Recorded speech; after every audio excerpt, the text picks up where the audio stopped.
As it began, the conflict ended. Not a single enemy soldier breathed. All about them, the ground lay strewn with the grim remains of battle. "The day is ours," gasped Duncan, gingerly holding the side of his head as he collapsed onto a moss-covered pile of stones. One eye blackened. His comrade-in-arms sat attentively before him, awaiting his next command. "Ye rendered good service today," said Duncan, patting the black-and-white head. "And for that I dub ye—" He held aloft his weapon. "With this, my herder's staff, I dub ye Sir Brodie. I owe ye my life, Sir Knight, and make no mistake, I pay what I owe." As he said these words, he solemnly lowered his stick on either side of his comrade's head. Brodie grinned, a tongue-lolling dog grin, and sat dutifully looking up at his master. "Come here, boy," said Duncan when he finished the ceremony. With a happy yelp, Brodie placed his front paws on Duncan's chest and licked the red welt on the side of his young master's head. "And now you'll be my doctor, is it? Attending of my wounds," laughed Duncan, wincing as he touched the tender redness. "A knock I gave myself flailing about with my own stick." He laughed sheepishly. "Aye, but wounds is wounds in a battle." Eyeing the sun as it peeked reluctantly out from behind a steel grey barrier of clouds, Duncan opened the goat-hair sporran hanging low from his waist and took out his meal of oatcakes. Breaking one in half, he shared it with his dog. "You've earned your bannock," he said, scratching Brodie's ears. "And if I'd have fought here alongside Robert the Bruce 350 years ago when this castle last fell," he looked around at the crumbled ruin, little evidence of his former glory, but the lower part of the central tower, "I'd have wanted none more noble than ye by my side." With intelligent eyes, Brodie gazed fixedly at his master. As Duncan finished his lunch, the dutiful sheepdog trotted to the broken-down entrance of the castle and peered critically at the small cluster of sheep grazing on the hillside where they had left them only moments ago.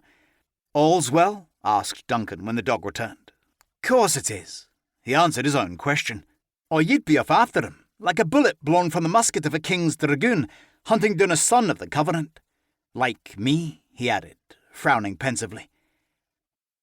Duncan and his dog had explored these ruins many times, and most of the crofters from the surrounding hills and glens had, for generations, borrowed stones to repair fences and to patch up chinks in the walls of their cottages.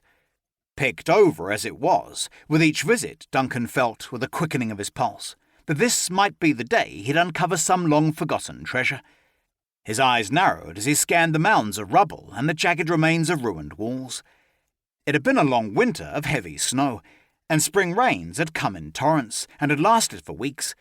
He poked curiously at a mossy stone with his stick. Circling the old wall, Brodie at his heels, Duncan picked up a rock and hurled it at the battlements of the remaining tower. On his second try, with a clattering echo, he found his mark. A jagged hole, gaping in the tower that must have been made by some heavy missile, launched from a catapult during the final days of a siege. It gaped down at him, and he imagined it to be the skeletal grin of an ancient laird who tyrannically ruled the peasants who once eked out a meagre living in the surrounding glens. Brodie waited patiently while Duncan, leaping along the broken-down wall, scrambled to the highest point. Steadying himself, Duncan looked to the south and east. His eyes narrowed and his chin jutted defiantly. England lay that way. Then, for an instant, the greyness overhead broke, and the sun shone brilliantly on the green and purple of the hills, some speckled white with sheep, while on the grassy slopes of others grazed the belted Galloway, black cattle with distinctive white belts around their middles. The spotlight of sunshine shifted, as the clouds rearranged themselves overhead and reflected off the slate roofs of the hillside village of Dalry, the Valley of the King. Far below in Glen Cairn, the broad waters of River Ken meandering through the valley. The steeple of the parish church rose above the cluster of cottages, their crow-stepped gables and chimneys outlined in sharp relief.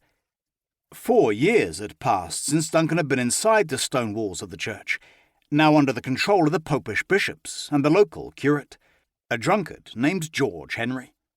Covenanters and their families were forbidden to worship inside the little sanctuary, unless they swore allegiance to King Charles II.